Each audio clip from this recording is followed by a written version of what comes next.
Conversing is produced and distributed in partnership with Comment Magazine and Fuller Seminary.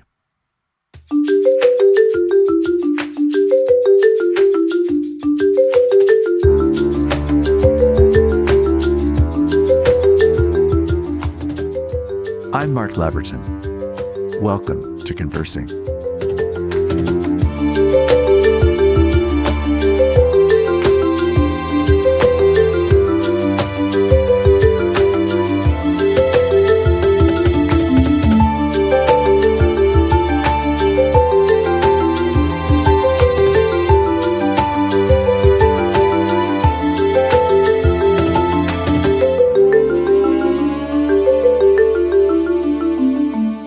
It's really a great joy and delight today to welcome Cherie Harder as our guest on Conversing. Cherie is someone I've admired a great deal over the last bunch of years, and in particular because of her role as the president of the Trinity Forum based in Washington, D.C. Prior to her role in leading the Trinity Forum in 2008, she served in the White House as special assistant to the president and director of policy and projects for First Lady Laura Bush. She brings an enormous richness of education and background and service in many different domains, seeking to bring her faith to bear on all of these places of civic and public life that matter so much. We're particularly fortunate to have her today because she's literally still on a sabbatical. And the sabbatical has included the thing that we're going to primarily talk about, which is a journey that she's taken alone and with her husband and with friends on the Camino de Santiago Compostela. Cherie, welcome. It's such a delight to have you today. Great to be here, Mark. You know, when I think about your life, I'd like to have those who are acquainted with you and those who aren't just be reminded of what your work with the Trinity Forum as the president of the Trinity Forum really involves, what sort of vortex that puts you in. I want to be sure that people can picture what your work is more clearly so that we can understand even more why the sabbatical and the Camino walk that you just took is so important. Oh, well, thanks for that, Mark. Yes, the Trinity Forum has been around for over 30 years. I've been there for 17, and we try to provide a space and resources for really leaders to grapple with the big questions of life in the context of faith, and to basically provide space and platforms for the best of Christian thought leadership.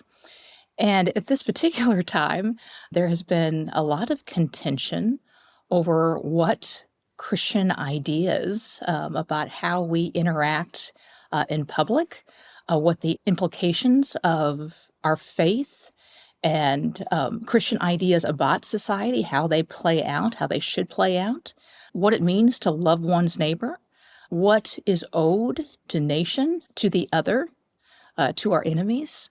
And those questions have become increasingly not just fraught, but antagonistic and polarized. I mean, you see some of the most vicious fighting often among Christians, among people who both claim to worship the same God and follow his try to be obedient to his word. And you see very heated, often very nasty fights. And so we're located in Washington, D.C. Our three big areas of focus have been faith and public life, as well as spiritual formation and the arts and humanities. So our focus is certainly larger than just faith and public life, but that is a big portion of it. And so trying to remain faithful, remain thoughtful, as well as remain gracious is often a challenge. Often when one is in the midst of a lot of opposition and antagonism, it almost feels like it takes a certain amount of counterforce just to stay in the same place. And we're at times where it's very difficult to remain neutral, much less, gracious in all one does. And often graciousness is seen by others as either weakness or cowardice or insufficient to the moment. Somehow we don't know what time it is, or are failing to put on the full armor of God and fight in the ways that others want. So it's a time where to simply try to articulate and invite people to contemplate and reflect on how God would have us seek justice, how he would have us love our neighbor, how he would have us interact with each other and try to contribute to a society in faithful ways has become increasingly fraught and increasingly, it seems like hostile territory. Right. Now, you didn't come to this job at the Trinity Forum as a newbie to Washington, D.C., or to the reality of faith and public life questions. So just summarize what you had done just before you eventually came to serve in the Trinity Forum. Yeah, so before serving at the Trinity Forum, I worked on Capitol Hill for a number of members, a congressman, a couple of different senators. I worked at the National Endowment for the Humanities as the senior counselor to the chairman of the NEH. I worked at a think tank called Empower America. It was Jack Kemp, Bill Bennett, and Jeane Kirkpatrick's think tank. And then I worked in the White House, sort of double-hatted. I was on the Domestic Policy Council, and I was the Policy and Projects Director for the First Lady, Right. Laura Bush. So you've been at various times, at least in the room where it happens or near the room where it happens, however we might define that, and you have a sense of those things. You bring all of that wealth of experience to the Trinity Forum. You've done it now, as you just said, for 17 years. And along that way, there's been lots of highs and lows. There's no doubt about that in political moment. But how would you distinguish the particular challenges of this moment? Yeah. Well, it's a great question, Mark, and there's lots of ways to answer that. And probably the more I think about it, the more I would elaborate on different things. But I think one of the big changes is, I left Capitol Hill. It's been a while. I left in the end of 2006, went to the White House after that, and then joined the Trinity Forum in 2008. Right. And while I was on Capitol Hill, I was the policy director for one senator who was a very conservative senator, worked for the Senate Majority Leader. And there was always controversy, of course, because there's always different points of view about what should happen. And the stakes are real and they're high. One big difference, I think, is there was still a widespread belief in the importance of persuasion when I was still on Capitol Hill.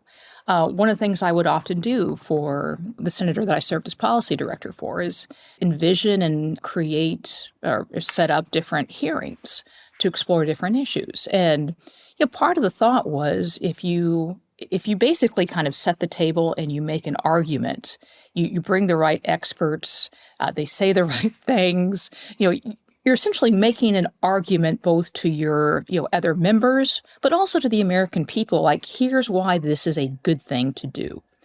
And there's a certain amount, it's not that everybody was gracious and kind to each other. Of course they weren't. People are people. But there was a certain amount of respect and regard that's embedded within the effort to persuade. Yes.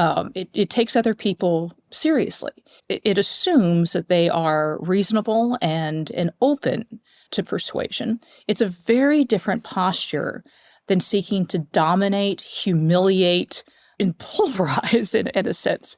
And again, certainly there are people trying to dominate, and there were power plays all the time. I don't want to make out like, the 90s and the aughts were some, era that just dominated by a sense of kumbaya. That was not it.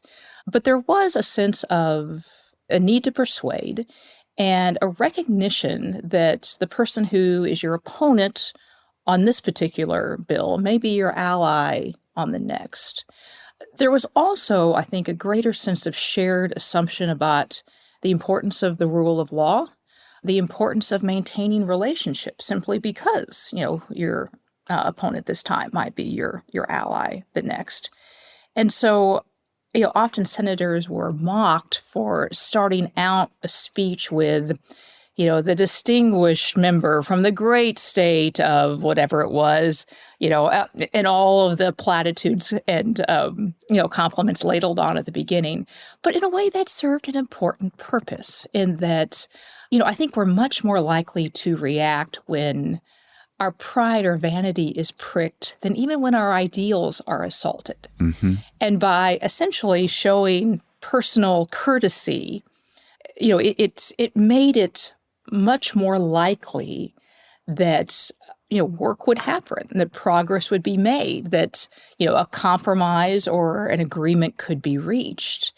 And at this point, it seems like, our politicians are doing it in part because, the people seem to want it, but that there is a premium placed on performative belligerence, on kind of not just one-upping or dominating, but humiliating and deeply personally insulting the other side. And somehow that's a show of strength or competence. The gratuitous insult and the pointless belligerence is valorized now in a way that it wasn't, 25 years ago. Right. It is a remarkable transformation. I mean, I'm often struck by how much of what's happening is the decay of mannerliness. And I'm not meaning that in some sort of quaint sense that it's just about being proper. As you say, mannerliness, respectfulness, the kind of appropriate show of respect that greetings and so forth can actually bring, really does establish a different table. It sort of says, I'm playing at the table where there is mutual respect. And I show deference by these various platitudes that may come at the beginning, but it's a framing that reminds me of who and what we represent and what we're about. And then when you not only have the disappearance of that, but then the replacement be the kind of belligerence you're describing, we're into a completely different territory that has much more to do with chaos and brutality than it does with anything remotely like persuasion. That's right. So, yeah, it's an amazing moment. One of the things that has been a challenge, which many Christians have felt, and you referred to it earlier, is this incredible Christian polarization. So you add not just the general cultural belligerence within the House or the Senate or government at large, but you also end up with this division among Christian people whose vision of the nation, whose vision of what it means to value human life, etc., is just cast in dramatically different terms. And so when I think about the Trinity Forum, and I have the great pleasure and joy of being a senior fellow, so I have a kind of bird's eye view of what it is that the Trinity Forum is doing, which I highly regard and respect with great joy and delight, actually, deep appreciation for the kind of willingness and courage that the Trinity Forum regularly expresses. In the middle of leading that as the Trinity Forum's president, you're exposed to the battering of every side, and you're exposed to the hostilities against you, against the Trinity Forum itself, against the place of an organization like the Trinity Forum that's doing something that is so not about belligerence. It's about understanding, it's about rationality, it's about debate, it's about persuasion, it's about thoughtfulness, and it's about concrete action beyond those things in the world. So what sustains you as a general rhythm? I want to ask this in part as the prelude to having you then tell us about your very recent experience on the Camino. So please just give us a sense of your spiritual rhythm. How do you sustain a healthy life in Christ in the vortex of Washington, D.C. in these years? Yeah. Mark, is it okay if I add one thing to my previous answer and then I'll jump into that question? One thing I should have mentioned earlier and didn't yet is I think another change in what we've seen from even say 25 years ago to now is previously there was more of a sense of the obligations and the duties of being a leader, of being an institutional leader, in that there were members of the Senate, and there was plenty to criticize about them, but who constantly kind of held up both the prerogatives and the obligations of, say, being a senator. Right. The same would happen for the House. There were certain kind of just accepted standards for what it meant to be presidential, for example. And generally that meant not giving into your id, not saying, everything that you thought in all of its unvarnished ferocity, of reining it in as suited the institution. And so, there were always The language was always saltier in the Senate behind closed doors than it would have been on the record. Sure. And there was an understanding that that was the right thing to do, that being a leader had certain responsibilities. Whereas I think we kind of see this sort of inversion of almost what it means to be the leader of a great institution. And you often see now members of Congress basically attend hearings, play for the cameras, and then not go to the back room to negotiate something, but go to social media to almost offer a play-by-play on the event that they just participated in, presumably as a leader. So in a sense, like what was understood to be just the responsibilities of holding institutional authority has almost been displaced by wanting the attention that a social media platform confers. And so I think technology, of course, has been a big part of that, but it's been a sea change. Right. That's different but it does affect, the way, I'm sure it affected the way that you had to conduct your leadership. It affects all of us, because there's also, it seems like there's different public expectations as well.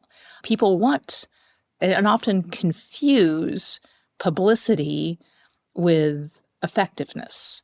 That somehow, or even with leadership. Yes. Saying something in a public way or drawing attention to yourself is leading. And it almost seems like there's been a devaluing of quiet effectiveness. Mm-hmm. But to your more recent question, how do I sustain myself? Certainly these are times that drive one to prayer. And I've also I've always been a walker. And so I enjoy walking, and that's often when, I do my praying. That was actually the long walks, which I think I find refreshing, and good prayer times and reflection times, were part of what made me consider taking on a pilgrimage and walking the Camino. And I forget when the idea kind of first occurred to me, but it's been a number of years. At one point I'd read a memoir of, I think it was called Off the Road, by a former NPR reporter named Jack Hitt, who had walked the Camino, probably 20, 30 years ago. I'd seen the movie The Way with Martin Sheen, read a few other memoirs as well, and had just kind of filed it away as, boy, at some instinctive level, that sounds wonderful. And I've been at the Trinity Forum for a while. It was a real gift from the Board of Trustees to offer me a sabbatical. It's also been a real gift. One of my colleagues who just started 2 years ago, Tom Walsh, who's our VP of Operations, I don't feel like I could have taken a sabbatical if he had not joined us. So I'm grateful for him. So the different things were falling into place that seemed to make it possible. And it's, again, at some instinctive level, it just sort of felt like, with all that's going on, well, I had started to feel mentally cluttered as well. And some of that is just probably my own kind of lack of discipline, but it's, as you know, in leadership, there's just a constant incoming, and one is pulled in a lot of different directions. Right. And I've been, it has been a great gift and blessing to be able to be at the Trinity Forum for the last 17 years. But we've also been a small organization. I think often people assume we're larger than we are. It's been a small staff. For most of my time there, it's been me and 3 or 4 20-somethings who've been very talented and made wonderful contributions. But there's also just been a relentlessness to it. And, again, over time, just started to feel, more and more kind of worn down, mentally cluttered, having a hard time just having the same kind of snapback or creativity. Right. And so having requested the sabbatical, was really grateful that the board offered it. And yes, wanted to make, there's not often in life where you can take a month and go someplace else and just walk. But it felt like just the ticket on some instinctive level. And it really was a joy. I would do it again tomorrow if I could. That's great. Let's frame this a little bit for some people who may or may not know the Camino story. It really began in the medieval period. There were movements of different kinds that were seeking to take sacred pilgrimages, and the sites typically were primarily Jerusalem, secondarily Rome, and thirdly, the Camino de Santiago Compostela. And it's this third destination that you took the Camino to. And there are many, many routes. If anyone cares to look this up, you can find lots of different routes to get to Compostela. But it's also an opportunity to say, here's one of the three major pilgrimage sites. It's a long walk. You can take it in its full length, which I think in its longest forms can be as much as 300 miles or so. Oh, longer, or much longer. Even 500. Yes. And you can, but it all depends on, of course, literally and figuratively where you start, quote unquote. It can be as long as wherever that is. So in any case, eventually the walking begins. This has been a spiritual discipline of seeking a destination, a sacred journey, a marked out time for the pilgrimage, which has been one of the classic ways of describing the spiritual life, that it is a pilgrimage, it is a journey, it is not just a single moment or a single place or a single instant, but really this long journey that now has focused attention for as much or as long as you can sustain it in the context of whatever opportunity you have, whether you take a much longer travel or if, as I know some people have done, even less than a week to share in this. It's also worth just noting that in imitation of this, there are lots of other sites around the world that are thought to be meaningful sites to pilgrimage to. And so this is the historic background behind the whole effort. And I've known so many people that have done it. I've not done it myself. And I have had great conversations with people about what their highly varied experiences of this can actually be. Yeah. So just break it down with some of the basic framework, and then really, as much as you're willing to share about your own spiritual journey on the Camino Trail, we would love to hear about it. Sure. Well, just first, I got a little bit more on the history. As you mentioned, the three main pilgrimage sites are in the Christian tradition is to Jerusalem, to Rome, and to Santiago. And of course, in Jerusalem, it's following the steps of Christ. In Rome, it's about St. Peter. Santiago it kind of has its origins in the belief that the apostle James came to the Iberian Peninsula after Pentecost.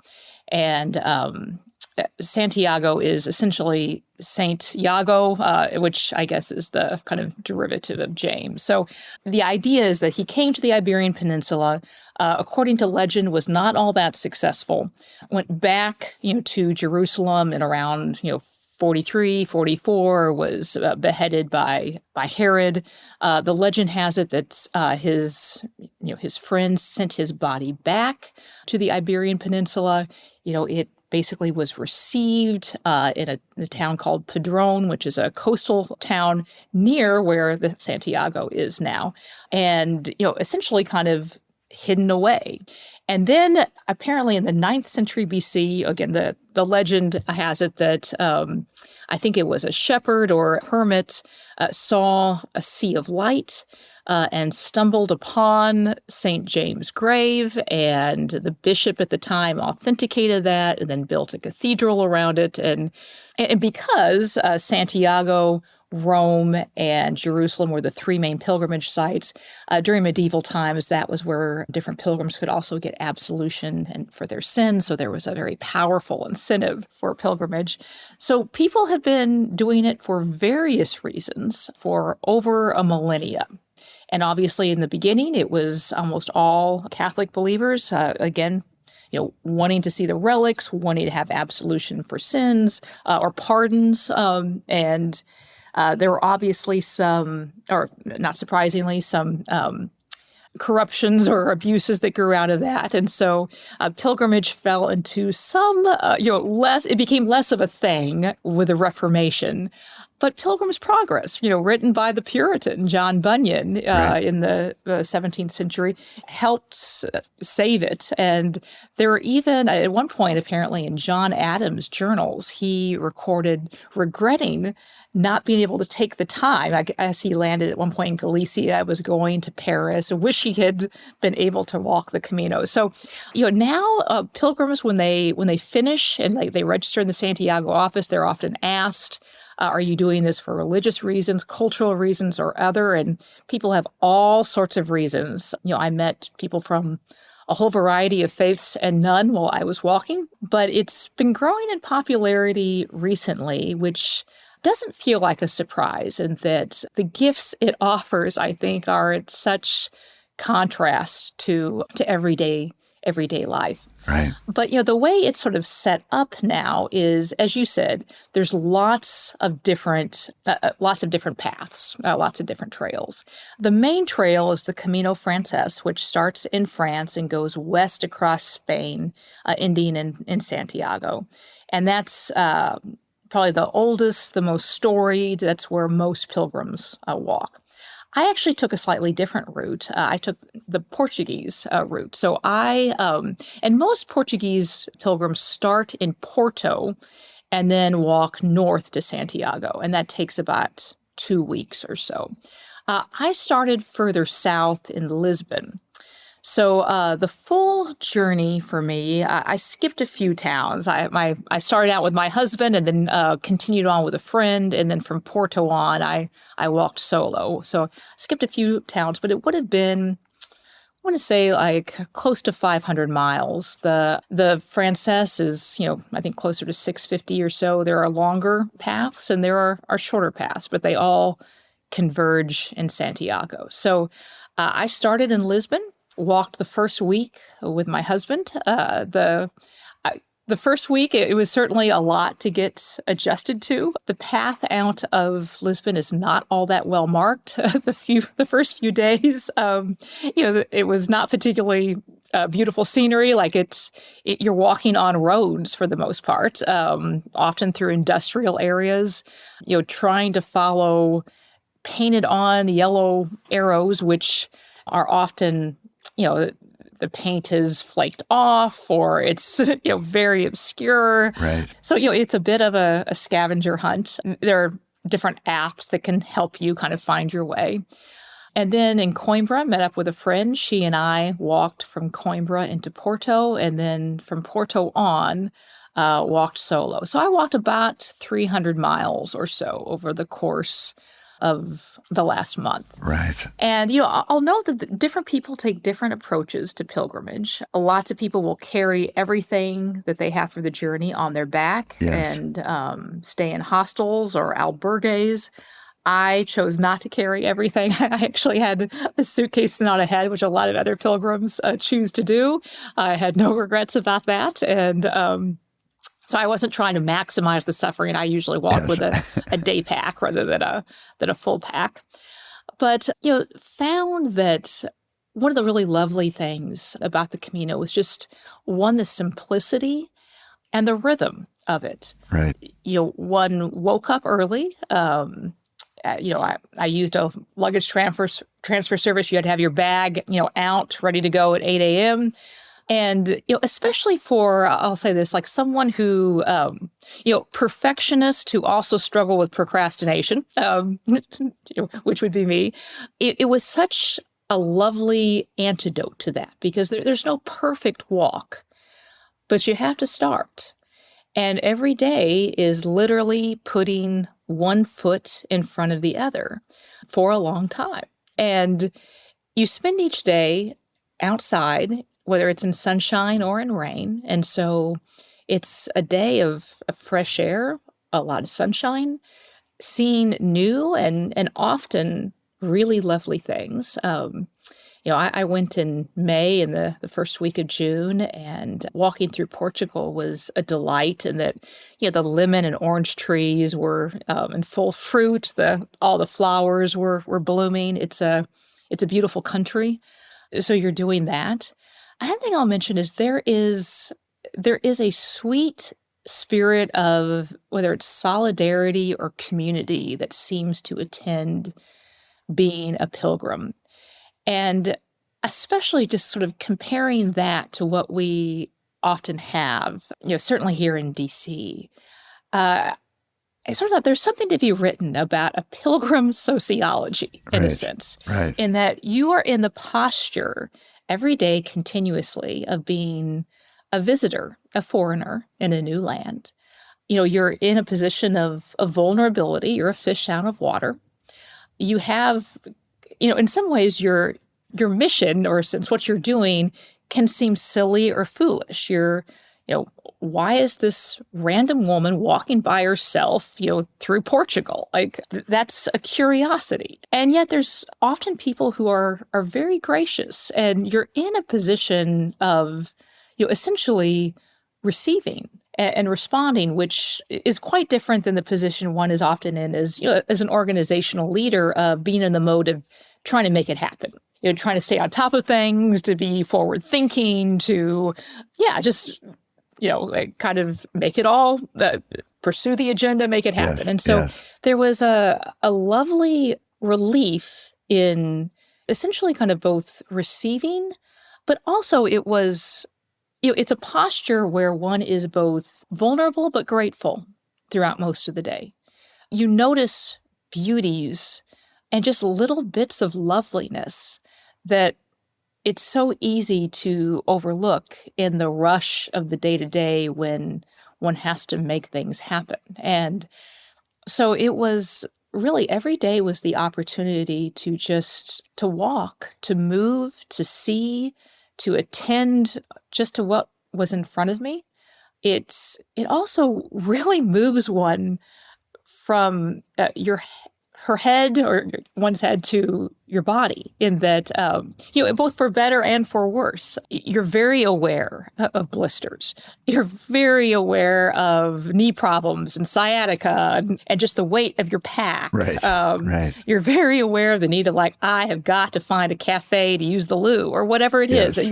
You're suddenly you feel a little bit like a kid again, in that it puts you back into your body. And, I can't speak for you, Mark, but, often when one is the head of a seminary, or, in a way, an organization based around Christian thought, you're in your head all day. Yes. And there was something really refreshing about suddenly having to be in your body day after day.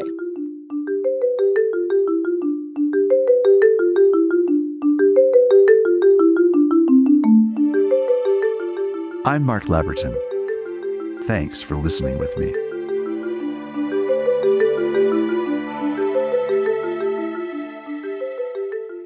Cherie, when I hear you give that description and think of a word sorting that would take what you just shared and laid it on top of the earlier vocabulary we were using to describe the political moment that we're living in.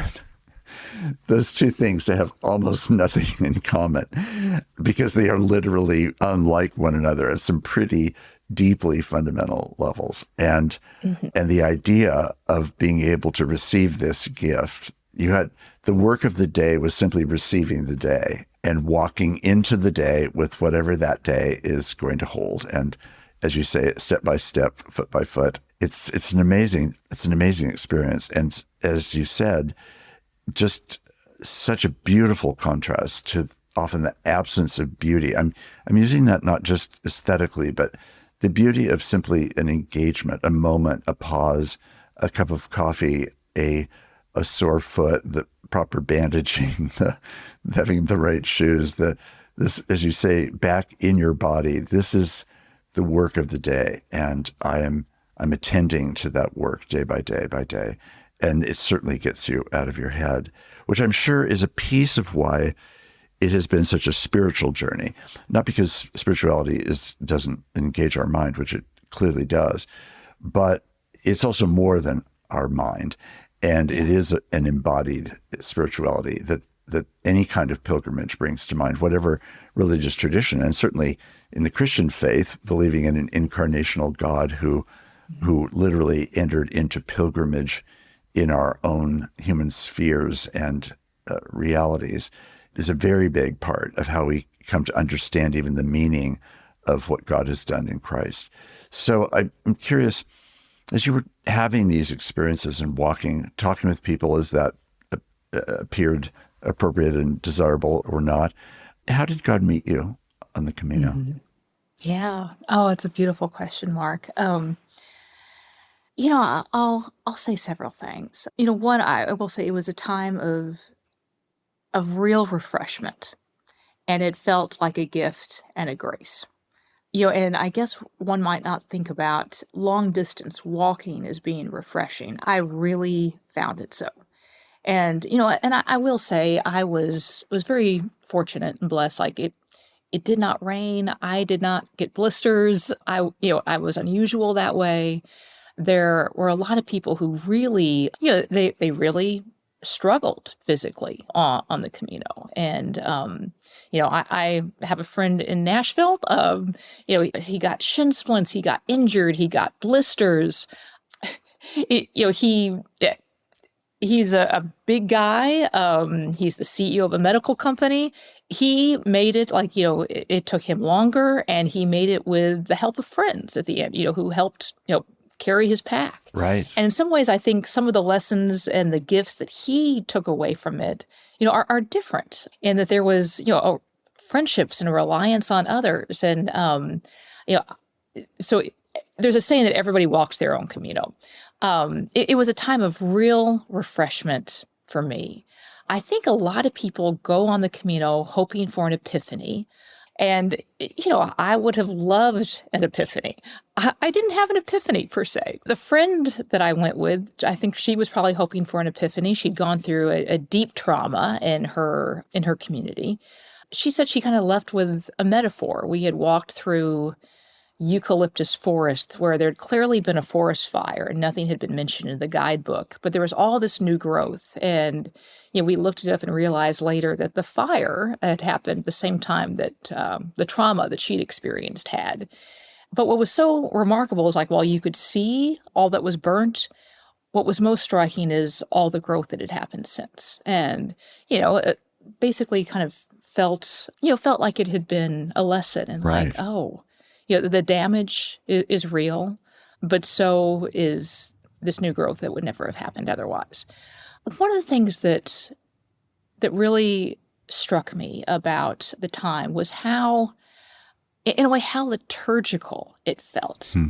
And just going back to what we were talking about earlier about in terms of being in one's body. I mean, if what a liturgy is essentially an embodied practice that forms our loves and our character, there was something about just, again, putting one foot in front of the other day by day, getting started, first thing, going the distance, being willing to receive, greeting other pilgrims, walking with them for as long as, it made sense to do so, being able to perceive what they were struggling with or suffering from, because one had, it's a different Camino, but it gives you a shared sensibility.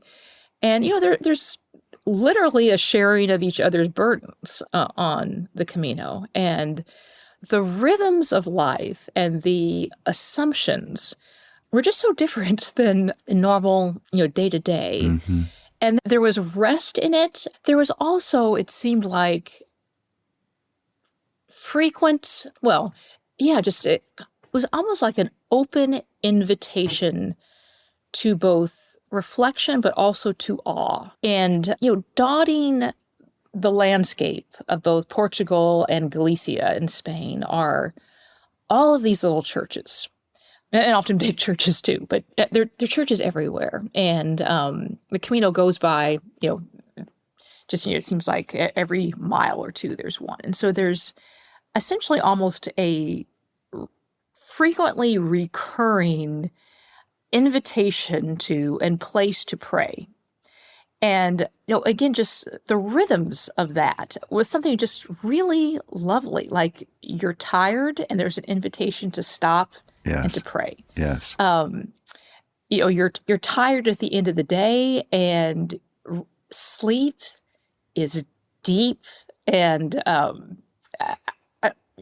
deep and nourishing, and you kind of feel the nourishment more keenly. You get hungry in a different way. Like, we all been hungry, but like there's a different kind of hungry when you've walked, 18 miles that day and, had a big breakfast, but didn't really stop for lunch. And, there were a few days towards the end where I found myself like, oh, I'm more tired than I realized. I'm stumbling. I'm tired, and just kind of almost feeling the need more keenly. And then feeling that need met. So it was a walk that I think by its nature, it just invites one to realize their vulnerability, to stop and reflect, to be open to wonder and to awe, and to also realize like, oh, how often he meets our needs, Right. often through unusual, surprising ways. So I didn't have, I would have loved to have had some deep epiphany, but what I had instead was a daily practice that fed my soul and was just so different than daily life. Well, I think that's a beautiful picture because, well, you and I both undoubtedly have had friends who have had epiphanies on the Camino. I can certainly say that across the array of people I know who have done their version of a Camino walk, that what you're describing is probably more common to me in hearing people's accounts. It's that it is the rhythmic quality. It's the fact that you're doing something physical that is metaphorically valuable, you could say, but it's really better as the lived embodied experience than as the metaphor. The metaphor is, I think, derivative. That is, we're all on a pilgrimage. We're all on a journey. That's a fair way of describing daily life. But I also think there's a way that this is a marked out space where it really is the physicality, the exact weather, the particular people, the exact spots where the rhythm of being a body in a place at a time in light of this long history, the 1,000 years that this has been going on. I'm curious in that way, because of what you've said about the rhythm of the liturgy, how does the historical character of the Camino affect you? Yeah. You must have thought of time in a different way. Oh, absolutely. It's a great question, Mark. And I don't know that I feel like I have exact language around it, but one does feel the weight of the history when one walks the Camino. You know that millions have gone before you. Millions of people across time have done this. And that lends itself, a sense of whether it's continuity or community across time and space. Mm-hmm. A sense of being part of something bigger.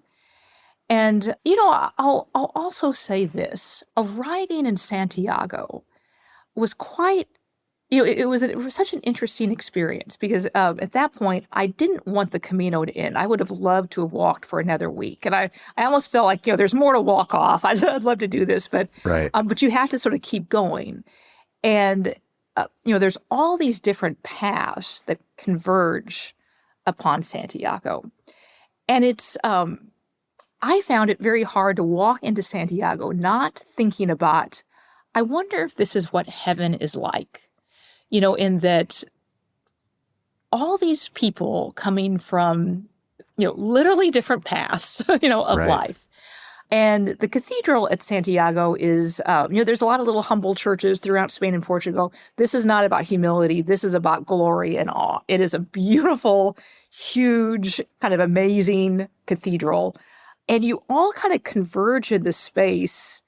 And, I guess for some people, like bagpipes are playing. They felt like it was like, introduction to glory. Mine was a little bit anticlimactic to that. There were no bagpipes playing. You kind of stumble in, you collapse on the ground, you look up. But, there is, you feel such a community and such a, communal joy with the other folks who have made it, that there is a sense of like, is this what the homecoming, a small taste of what the homecoming is like? that through all these different paths, we end up, kind of looking up at glory.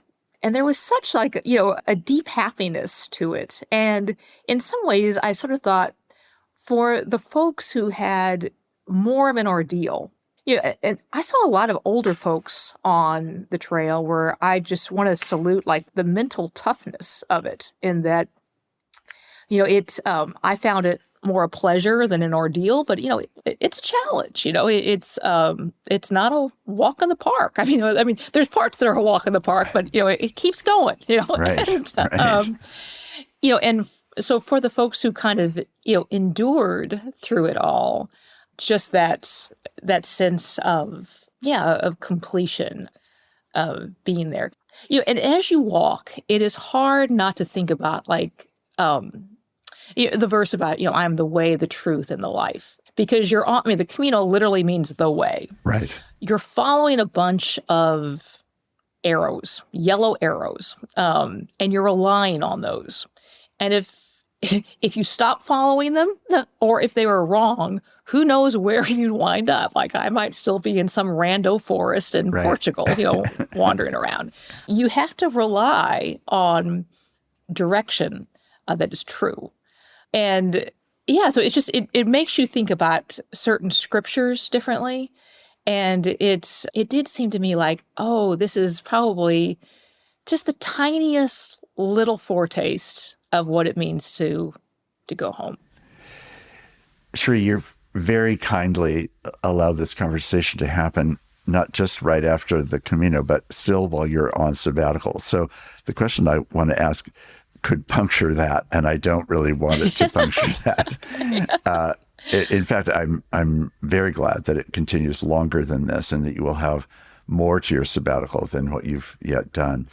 But I'm curious, do you find yourself thinking, how do I live the Camino when I'm finally back in my routine in DC? Or is that even a misappropriation of it? Is it really best held as a special thing that is apart from, rather than exactly, quote, relevant to, in that way that we try to make everything relevant to everything? Or is it really something that you do think has relevance? And if so, how can you imagine it when that day comes that you're back in your normal routine? Mark, it is a great question. And it's one that I'm struggling with, or at least, mulling over. And I don't feel like I have like a ready-made answer. Mm-hmm. Before I ever went on the Camino, well, I should say, as you might imagine, there's all sorts of Facebook pages for, people who are walking the Camino and, long heated arguments about which socks to use or what have you. And, I had actually kind of posted a question. I think it was like, some Camino group for like women traveling alone or whatever, about like, what did you take away from it? I was sort of curious about this before I ever went on. And I found some of the answers, a little bit unsatisfying in that not many people, people were much more interested in debating socks than, or shoes than answering this. But, most of it was, I decided I wanted to keep walking, and I totally get that and totally agree. I wanted to declutter. And, I've felt that too. And like, since coming back, that's one of the things I've been trying to do is declutter. Right. So, that resonates. But, you also kind of hope that there's something bigger and deeper. And, and I do think one of the things that was, the most, I guess, profound for me was the time away where, Mm-hmm. One can't replicate that. Like it's, I can't basically stop answering email and go to Portugal all the time and just walk through eucalyptus forest. That would be called retirement, perhaps. But not necessarily. It sounds, exactly. Maybe retirement. It sounds lovely, but that can't be the lived reality. But I have thought about, one of the things it did. I knew this, but it also kind of shows you, perhaps even more deeply, just how thirsty I was for both the rest and the solitude and just the quiet reflection without being sucked into the immediate, and constantly being responsive or reactive to the immediate. And that is one of those things I've been thinking about, like how do I both make time, practice, make habitual some of that on, a more regular or daily basis, because it did feel like there was rest and health and life in those rhythms. And while they can't be replicated in full, it seems like there's aspects of, like, there's spiritual vitamins. We need an RDA. Right. And it kind of showed me, like, I think the deficiency was greater than I realized, because the hunger was enough. So it was enough to kind of indicate, like, I've missed this. So yeah, I still feel like I need to figure out or think about how does that happen? Because it did show me, I mean, it gives you a taste and you think, ooh, I want more. Right. And I certainly can say that I have friends who have picked up on the same sort of liturgical theme that you described. And I think what a few of them have taken up is a renewed commitment to Sabbath keeping as a way of sort of liturgically remembering the Camino, but in the sense of laying down ordinary implements of productivity, activity, practices that are more about entertainment than about rest and renewal.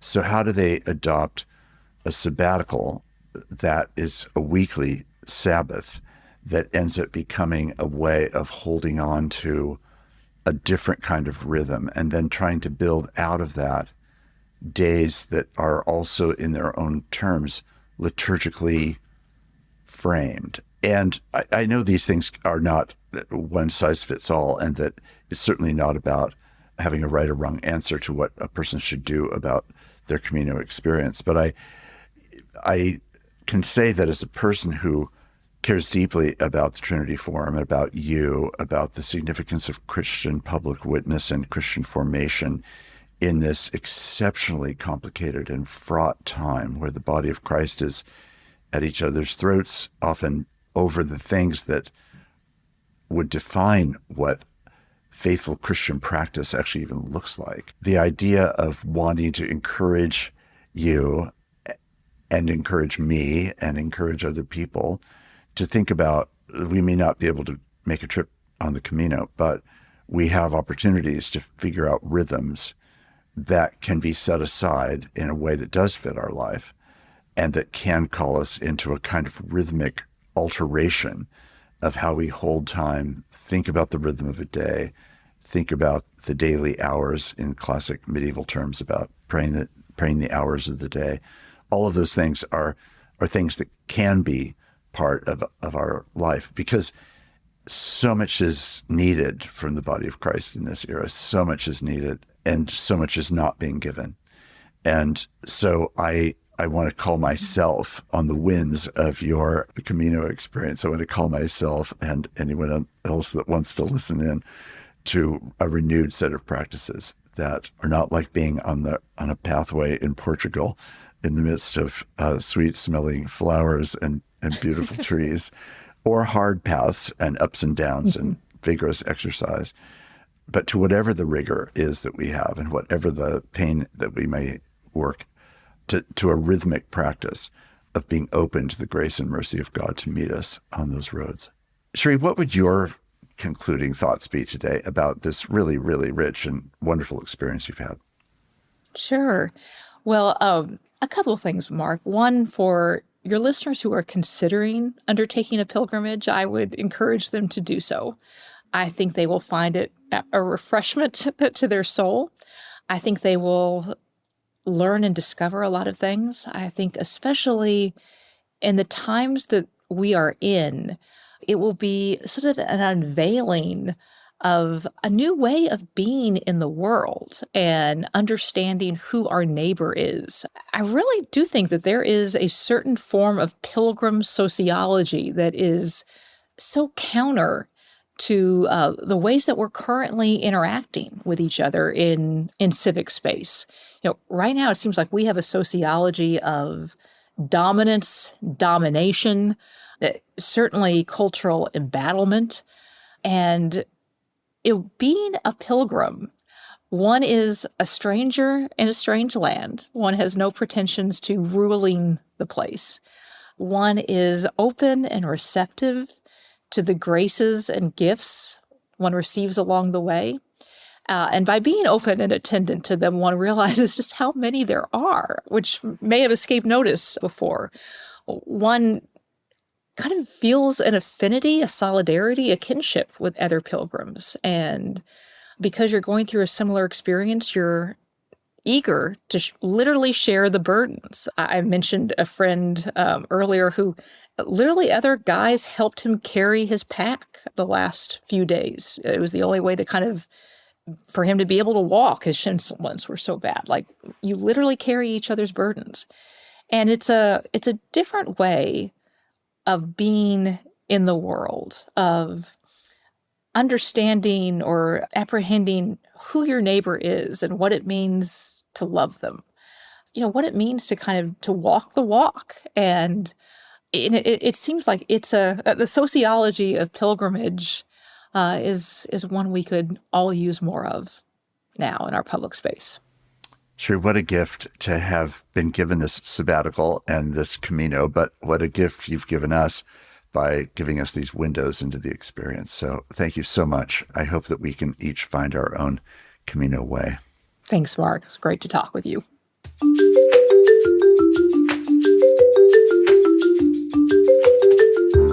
Conversing is produced and distributed in partnership with Comment Magazine and Fuller Seminary.